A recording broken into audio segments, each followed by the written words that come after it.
오늘 시장 보면서 제 마음이 좀 흔들렸는데 투자자분들 마음도 꽤나 흔들리셨을 것 그렇죠. 같습니다. 오늘 코스피 장중한 때 2.7%대 하락세를 보이기도 했는데요. 특히 반도체 대형주들의 낙폭이 좀 컸습니다. 네, 그렇습니다. 미국발 AI 거품 논란 여파도 있고요. 이번 주 이제 굵직한 이벤트들을 앞두고 있습니다. 그래서 경계심도 있는 것 같습니다. 일견에서는 이제 코스피가 12월 초부터 6% 넘게 이제 올랐던 만큼 숨고르기 성격이라는 해석도 나오고 있습니다. 오늘은 이 단기 급락을 넘어서 연말 그리고 연초까지 이어질 투자 흐름 함께 짚어보도록 하겠습니다. 김성훈 KM파트너스 대표, 안지선 유진투자증권 연구원 함께하도록 하겠습니다. 어서 오세요. 네, 반갑습니다. 자, 먼저 시장부터 이야기를 같이 나눠보는 게 좋을 것 같습니다. 김성훈 대표는 오늘 시장 좀 어떻게 바라보셨습니까? 낙폭을 막판에 더 키웠네요, 코스피는. 네. 일단은 그래도 이제 야간 선물 대비해서 이제 장 시작에 대비해서는 낙폭은 좀 줄였다라고 생각이 되고요. 네.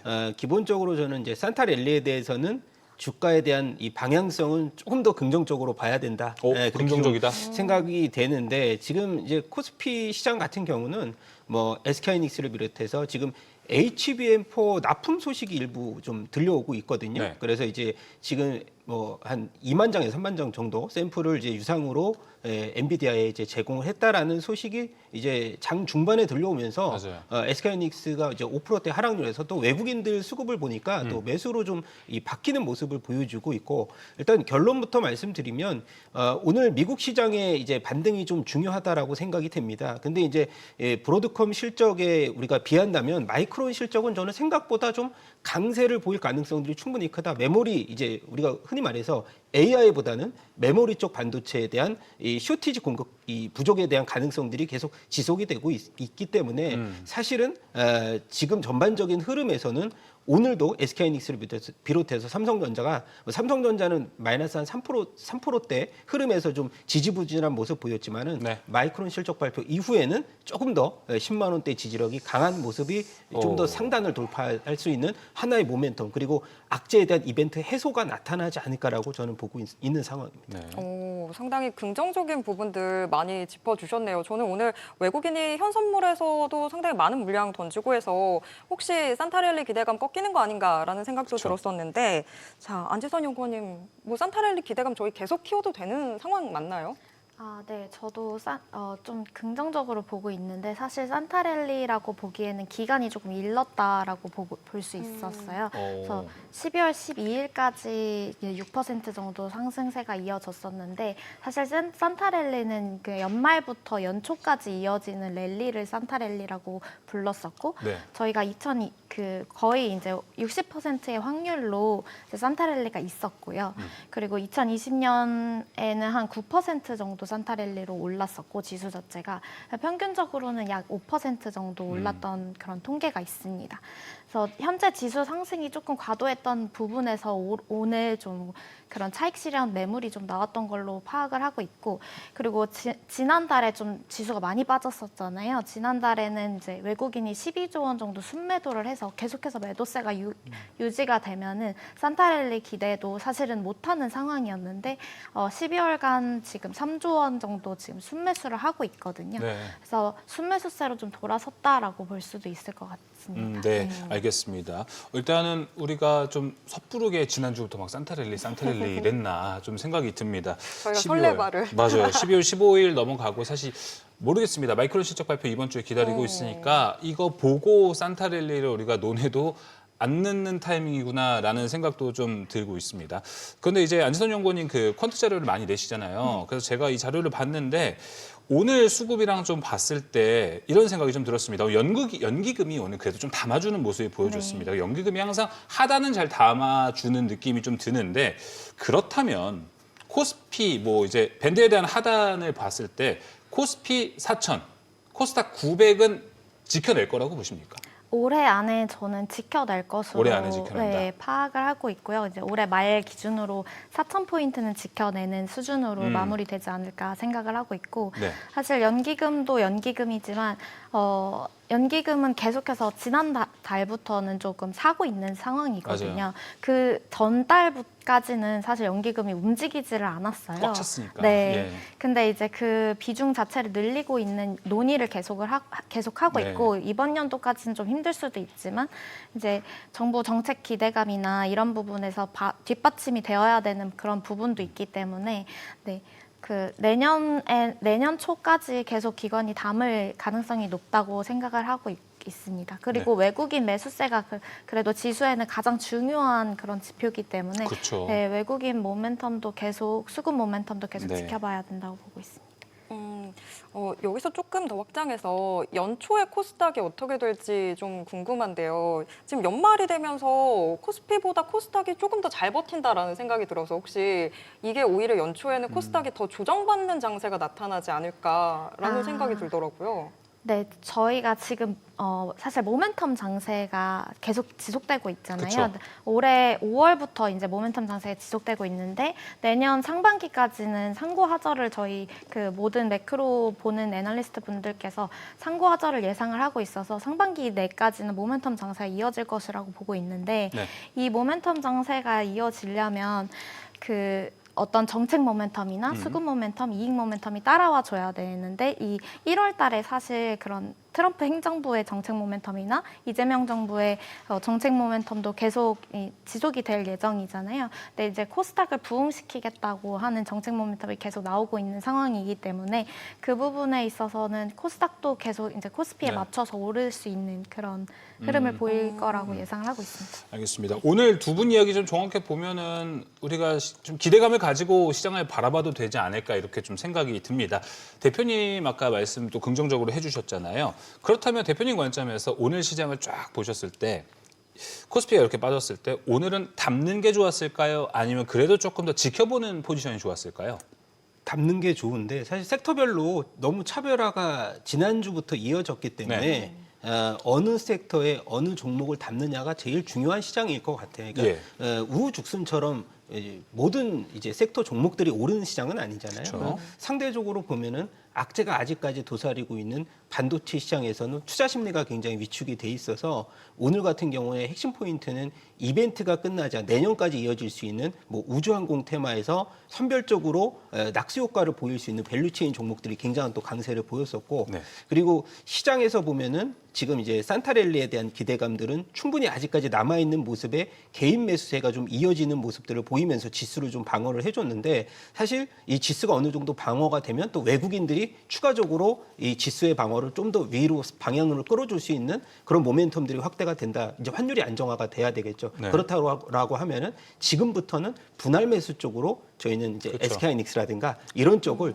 마이크론 실적 발표 전후로 일부 포트폴리오를 좀 더 담는 전략도 저는 조금 더 이제 이익률 확대 차원으로는 중요하다. 그리고 포트폴리오 분산 차원으로도 제가 아까 전에 뭐 우주항공 테마라든가 로봇 테마 말했지만 편중을 너무 되면은 사실 리스크 일부에 이제 노출될 수도 있어서 아까 말씀드렸던 반도체가 이제 기회적인 차원으로는 낙폭이 있을 때마다 포트폴리오 일부 채워나가는 전략도 긍정적이다라는 말씀 드려보고 싶습니다. 네. 뭐 포트폴리오 구성할 때 지금 반도체 정도는 뭐 50에서 60%는 충분히 좀 채워놔야 될 것 같고 그 외가 이제 뭐 제약 바이오로 갈래 아니면 오늘 좀 올랐던 우주항공으로 갈래 이렇게 좀 분산을 해볼 것 같은데 여기에 대한 전략 이야기를 지금부터 본격적으로 나눠보도록 하겠습니다. 먼저 반도체 이야기를 좀 먼저 해봐야 될 것 같은데 대표님 오늘 보셨다면은 일단은 저가에서 들어가자 이런 전략. 그럼 마이크론 실적까지는 기다려야 되는 겁니까? 저는 기다려야 된다고 보는데 아까도 지금 SK하이닉스 쪽에서 뭐 우리가 기다렸던 소식이 하나가 계속 나오고 있잖아요. HBM4가 원래 내년 정도 이제 상반기 쪽에 납품이 본격적으로 양산이 시작이 될 것 같은데 지난주만 해도 양산 시간이 좀 밀렸다는 뉴스가 있었죠. 맞아요. 예. 그렇지만은 지금에 나오는 얘기들은 뭐냐면 우리가 매출로 인식하는 HBM4 마진율이 제일 좋은 SK하이닉스가 상대적으로 우리가 생각보다 좀 빠르게 이익 개선이 나타날 수 있다. 그런 기대감만으로도 오늘 외국인들이 일부를 좀 매도에서 매수로 좀 방향성을 좀 전향하는 그런 모습들이 보여지고 있어서 그리고 제가 이제 결론부터 좀 말씀드리면 지금은 AI 패권 이 전쟁에서 중국에게 1위를 놓치지 않으려는 이 미국의 빅테크 투자의 속도는 지금 필수적인 전략이기 때문에 상대적으로 보면 AI 투자 대비 효율이 마진이 떨어진다고 한들 이런 투자는 계속돼야 될 것으로 저는 생각이 돼서 이것은 단기 노이즈로 우리가 받아들였으면 좋겠어요. 그리고 지금은 SK하이닉스를 비롯 삼성전자도 이익의 이런 이격이 좀 벌어졌던 구간을 메꾸는 구간이라고 생각을 하시면 될 것 같고 미국 시장 빅테크 업종 대비해서 우리나라의 SK하이닉스나 삼성전자 사실 밸류도 싸고요. 상대적으로 외국계에서도 우리나라에 관심이 굉장히 많은 쪽이 반도체 메모리 쪽이거든요. 그래서 그런 부분들 감안했을 때는 상대적 매력도는 지금의 미국 빅테크보다는 우리나라 반도체에 있다고 저는 봅니다. 그러니까요. 아까 그래서 말씀을 좀 종합해서 해주신 것도 이야기를 좀 정리해 보면은 AI도 AI지만 반도체도 그 안에 들어가잖아요. 지금 D램 가격 계속 올라가는 것들, 반도체 부분만 봤을 때 반도체 업황은 우리가 알고 있는 그 슈퍼사이클이 맞다. 이쪽에 대한 저가 매수는 여전히 좀 유효한 전략이 될 수 있다. 우리가 이렇게 좀 정리를 해볼 수 있을 것 같습니다. 그런데 연구원님, 이게 뭐 이제 시장의 회의론자들은 가끔 이런 얘기를 할 수 있어요. 12월 이거 너무 작정하고 빼는 거 아니야? 라는 이야기를 좀 많이 하고 있습니다. 왜냐하면 엔비디아 실적 좋았는데도 그렇죠. 오라클은 좀 애매한 뭔가가 있었지만 숫자는 나왔잖아요. 거기에서 또 떨군입니다. 브로드콤도 마찬가지입니다. 마이크론도 이거 똑같은 거 아니야? 이런 회의론도 좀 올라오고 있는데 여기에 대해서는 어떻게 생각을 좀 하실지요? 네, 지금 일단 시장 가이던스 자체가 너무 높은 상황이어서 눈높이가 높다? 네, 그래서 그 실적이 그 가이던스 대비해서 많이 못 나온 경우에는 좀 주가가 하락하는 경향이 있었던 거이고 계속 이제 AI 버블론에 대해서 네. 논의가 되고 있기 때문에 그런 이제 실적 발표 같은 이벤트가 있으면 그거에 좀 과민 반응하는 그런 시장 장세가 이어지고 있는 것 같은데 지금 말씀하셨다시피 그 마이크론 17일 발표가 예정되어 있는데 그렇습니다. 그것도 HBM 매출이 이제 가이던스 자체가 전분기 대비 50% 이상 상승하는 거를 지금 예상을 하고 있거든요. 그래서 그거 대비해서 사실 50% 이상이 나오면은 좀 좋겠지만 50%만 나와도 사실 굉장히 실적이 잘 나온 편인데도 이제 사람들은 실망 매물이 좀 나올 수 있다는 그런 걱정을 하는 것 같습니다. 하지만 지금 말씀하신 대로 반도체 빅사이클은 맞고 근데 이 사이클이 아직 종료되기는 이른 시점이다라고 판단을 하고 있고 AI 버블론 같은 경우에도 제가 연간 전망에서 논의를 했던 부분인데 아직까지 이제 버블에 해당하는 지표들이 보이진 않고 있다. 그래서 그 버블이 좀 붕괴되는 시점이라고 생각되는 그 시점은 연준이 금리 인상 사이클을 얘기를 할 때 그때가 좀 위험한 사이클이다라고 보고 있거든요. 그래서 아직까지는 조금 더 올라갈 수 있는 그런 기대감을 가져갈 수 있다라고 보고 있습니다.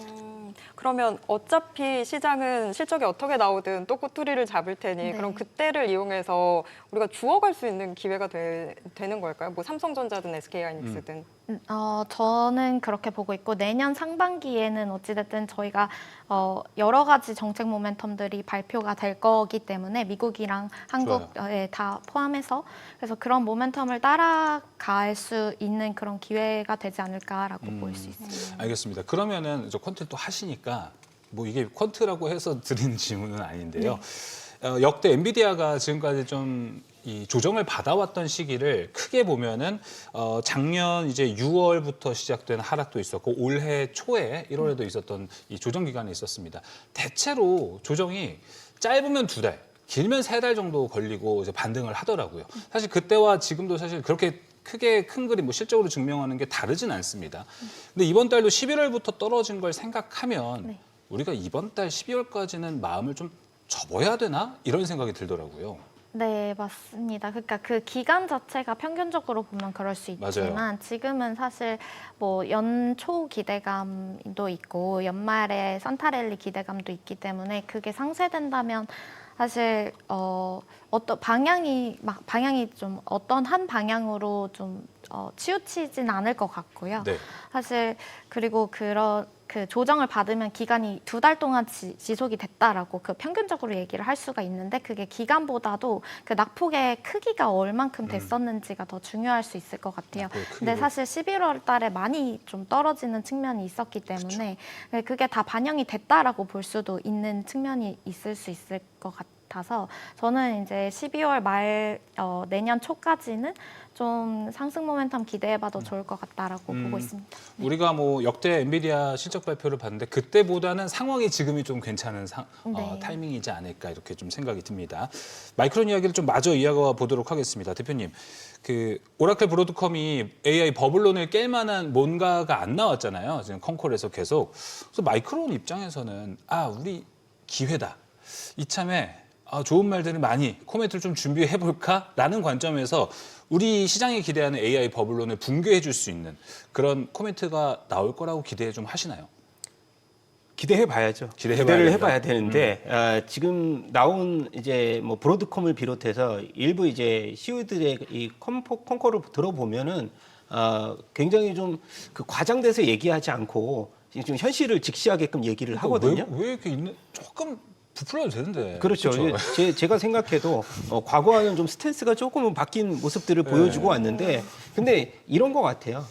왜냐면 기대감이 조금 더 크게 얘기하는 시장에서 반응이 나오는 그런 최근의 트렌드가 아니기 때문에 우리가 해석하기에 좀 나름이다.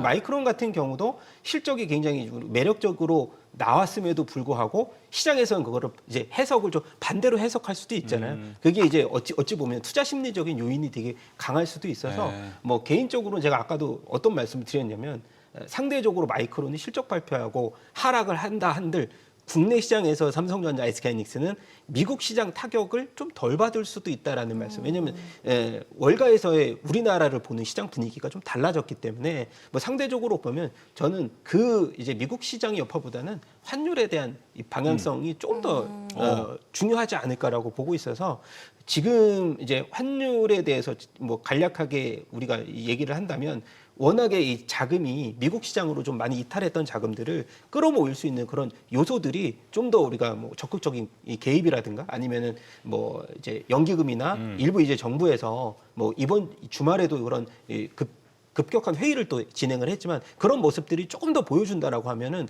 자연스럽게 외국인들 자금 유입이 들어올수록 또 개인들의 투자 자금도 이제 서학 개미들의 다시 좀 컴백도 저는 긍정적으로 연말 이후에도 나타날 수 있는 반등이 나올 수 있는 부분을 우리가 포인트로 잡아야 된다 이렇게 생각합니다. 방금 이야기 다시 한 번만 해줄 수 있으세요? 마이크론 실적이 안 좋아서 주가가 오히려 이렇게 떨어지더라도 국내 시장을 더 좋게 볼 것이라고 말씀하신 근거가 뭐 방금 환율 이야기를 좀 해주신 거예요? 네, 그렇죠. 이제 뭐 환율에 대한 이게 말하자면은 사실 풍량계가 마이크론이긴 하지만 반도체의 대장 역할을 해줄 수 있는 게 SK하이닉스거든요. 그래서 상대적으로 보면은 그러니까 마이크론 실적만 빨리 말할 뿐. 네, 그러니까 이건 이벤트적인 요소, 그러니까 이벤트가 해소가 됐다는 그 측면으로 봐도 우리나라 국내 반도체 시장의 분위기는 조금 더 좋아질 수 있다. 그래서 핵심은 뭐냐면 마이크론 실적 발표가 일부 핵심일 수도 있지만은 더 많은 이제 비중을 차지하고 있는 SK하이닉스나 삼성전자 쪽으로 아마 우리의 시선이 좀 더 갈 수가 있지 않을까? 그리고 다음 달 얼마 안 남았죠. 삼성전자 잠실 실적 발표가 얼마 안 남았어요. 그래서 그렇죠. 그런 부분들이 요소가 좀 더 크게 작용할 수도 있다라는 말씀을 드려보고 싶습니다. 네, 알겠습니다.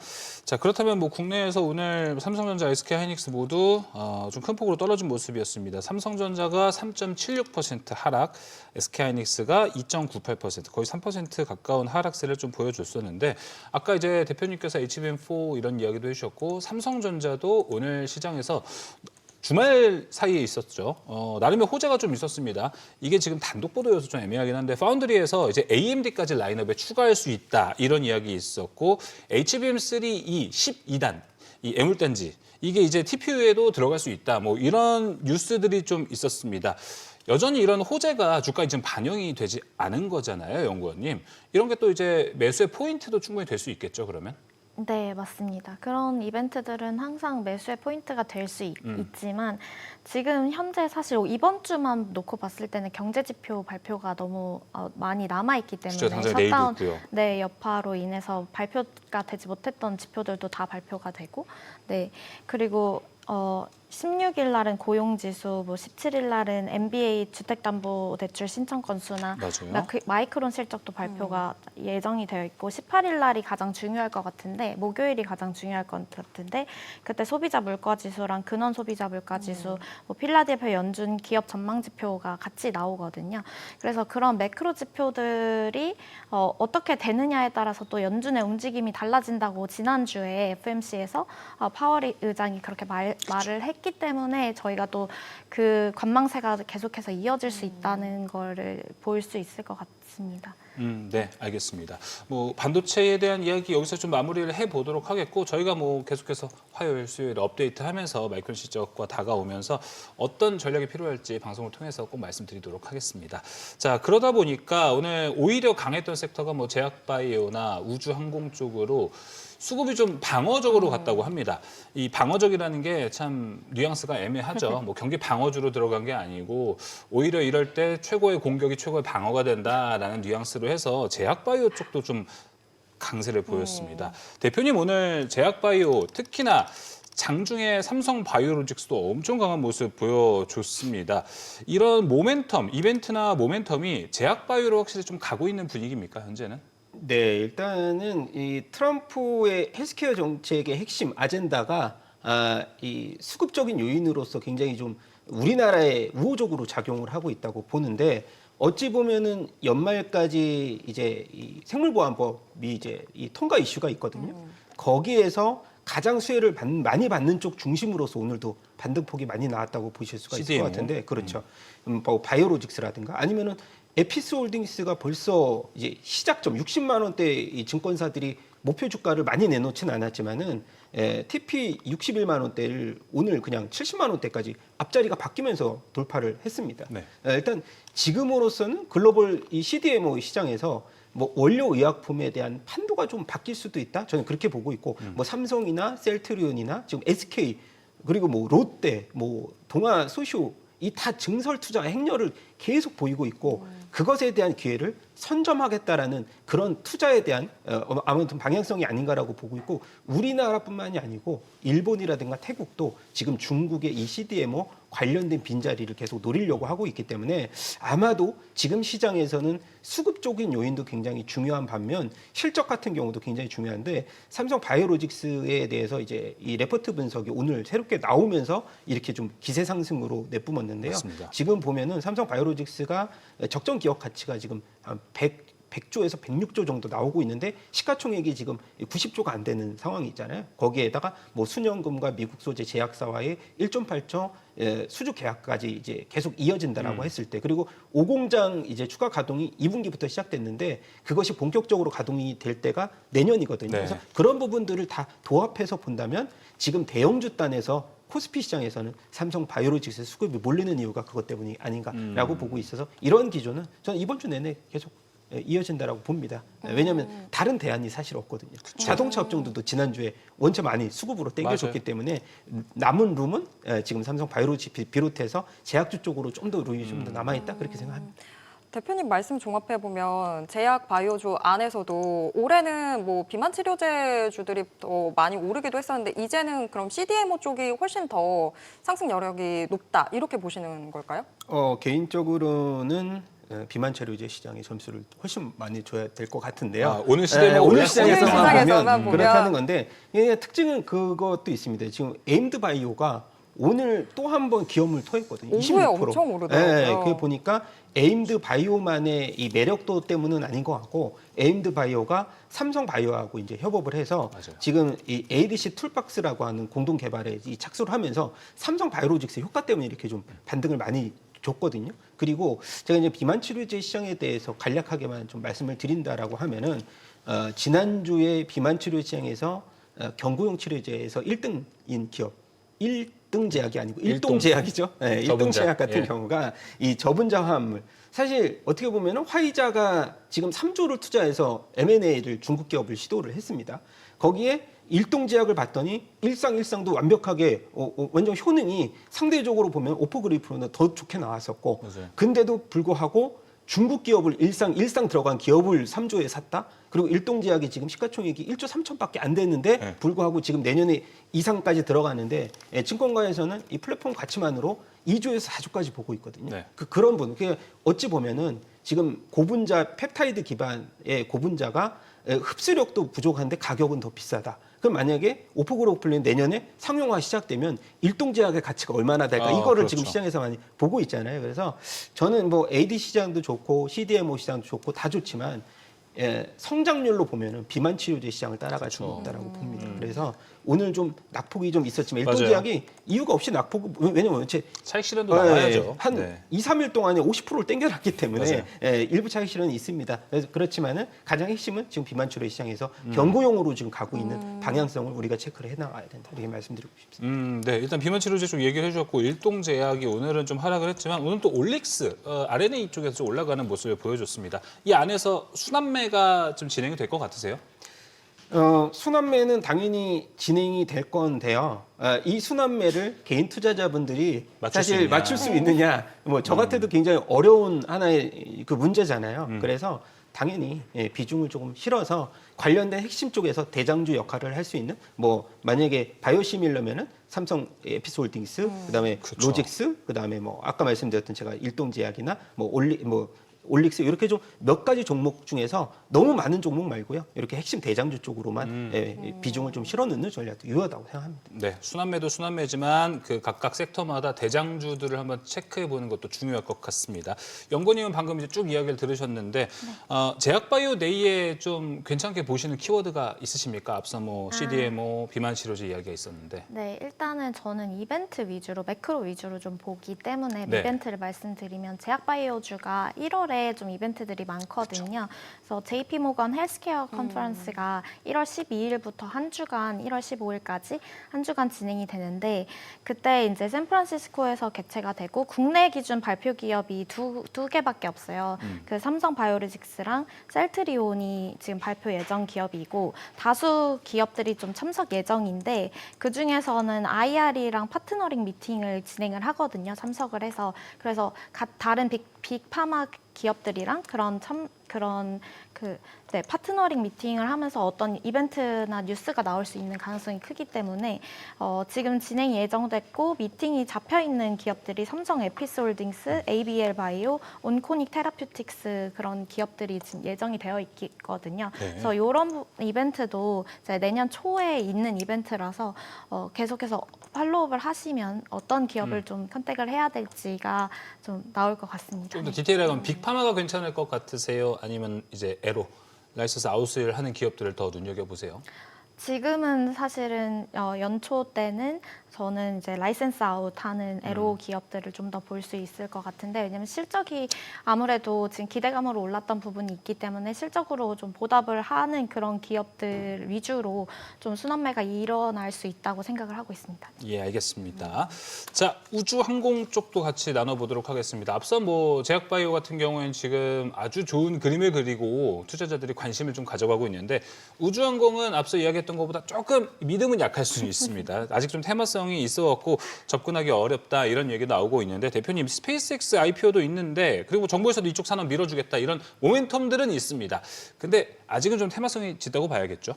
네, 테마성이 짙어서 사실 하나 에어로스페이스가 장 초반에 막 10%대 밀리면서 우주항공 테마가 이렇게 빨리 끝나나라고 봤는데 그것은 이제 투자 경고 때문에 일부 수급적인 이탈 이슈가 있었던 거라고 저는 말씀을 드려야 될 것 같아요. 왜냐하면 핵심이었던 HVM하고 스피어가 오늘 장중에 계속해서 한 5%대 이상까지도 유지를 하면서 스피어 같은 경우도 마이너스 대에서 다시 이제 오후장에 플러스 한 5%대로 돌아서면서 마감을 했는데 제가 이제 전체적으로 우주항공 테마를 볼 때는 딱 정답은 하나인 것 같아요. 스페이스 X 향이냐 아니냐 아니면 우리나라 쪽으로 만약에 하나 에어로스페이스가 누리호 4차에서 민간 사업으로 이제 돌아서면서 사실 인공위성의 이제 개발에 있어서 좀 많이 착수를 했지만 사실 이제 미국 기업 뭐 블루 오리진이라든가 격차가 워낙 크기 때문에 그럼요. 상대적으로 보면 그냥 이 스페이스 X의 뭐 우리가 스피어나 HVM은 실제로 특수학금을 납품을 하면서 실적 개선이 올해부터 나왔거든요. 매출이 벌써 한 3배, 4배까지 찍히고 있어요. 스페어 같은 기업은. 그래서 상대적으로 보면은 앞으로 이제 스페이스X가 내년에 상장을 하기 전에 이런 테마가 꺾일 수 있느냐라고 봤을 때는 테마는 꺾이더라도 밸류체인 안에 있는 종목들이 실적의 숫자가 지금 급속도로 이렇게 점핑, 이게 단계적으로 레벨이 올라가는 종목, 아까 제가 말씀드렸던 두 종목, 이제 뭐 컨택도 마찬가지고요. 아까 실적 얘기를 또 앵커님께서 했지만 그런 종목 위주로만 딱 보시는 게 종목은 중소형주에서 변동성이 있을지언정 계속해서 주가에 대한 단계적인 레벨은 올라갈 수 있다라는 말씀을 드려보고 싶습니다. 정말 실질적으로 숫자가 찍혀야지 그래도 흔들리지 않고 상장 이슈 때까지 같이 좀 갈 수 있다. 그러니까 이제 저런 거죠. 이제 만약에 뭐 하나 에어로나 하나 시스템 같은 경우는 위성 시스템을 개발하고 착수를 하지만 거기에 대한 매출이 굉장히 미미하다라는 그렇죠, 거죠. 여기는. 그러니까 상대적으로 보면 제가 말씀드렸던 그 밸류체인 안에 이제 그 납품하는 부품을 납품하는 회사들은 인공위성 그 관련된 섹터 매출이 거의 대다수기 때문에 맞아요. 그런 부분 쪽으로 본다면 테마가 꺾이더라도 이게 테마가 꺾인다는 얘기는 스페이스X가 상장하고 마무리가 된다는 건 아니지만 관련성이 좀 적은 종목들이 우후죽순처럼 이렇게 테마를 형성해서 오를 때 가장 위험하잖아요, 우리가. 그래서 그 부분들에서 핵심 종목들은 시장이 변동성이 있다고 한들 계속해서 그런 이 매출 성장이 계속 확대가 된다면 계속 주가는 레벨업이 될 수 있다라는 말씀을 드려보고 싶습니다. 그러다 보니까 뭐 여기에 엮여 있는 위성이나 뭐 5G 쪽에서는 실적이 그래서 나오는 기업들이 몇 있잖아요. 그쪽이 좀 더 낫다고도 보시는 거죠, 그러면? 그렇죠. 뭐 인텔리언 테크를 비롯해서 뭐 이제 우리가 사실 그 인공위성을 얘기를 할 때 6G를 빼놓을 수는 6G 없잖아요. 메디로 통신망 가니까. 전략과의 이런 시너지가 굉장히 좀 필요하고 거기서 정부가 추진하는 또 이 6G 관련된 통신의 전략적 핵심이 뭐냐면 인텔리언 테크를 말씀드리는 게 지금 스타링크가 우리나라에 이제 도입이 됐고 그 스타링크하고 지상망과의 융합이거든요. 우리나라는. 그래서 그 부분들을 얘기했을 때 통신주에 대해서 아직은 뭐 솔리드라든가 그리고 대형주단에서는 KT 뭐 정보의 유출 쪽으로도 이제 수급이 좀 이탈을 했고 원래는 사실 KT나 통신주들은 배당에 대해서도 원래 가을에 주가가 많이 오르는데 그런 요소를 많이 배제를 시켰거든요. 최근 주가 흐름을 보면. 그래서 지금은 배당 매력도를 보는 것은 아니고 앞서서 말씀드렸던 스타링크의 이런 이 혁신에 대해서 그리고 이 구조적인 변화에 대해서 좀 더 주목을 해봤으면 좋겠지만은 매력도는 우주항공 대비해서 떨어진다 이렇게 말씀드리고 싶습니다. 네, 최근에 올라가고 있는 우주항공 연구원님 생각은 좀 어떠실지 궁금합니다.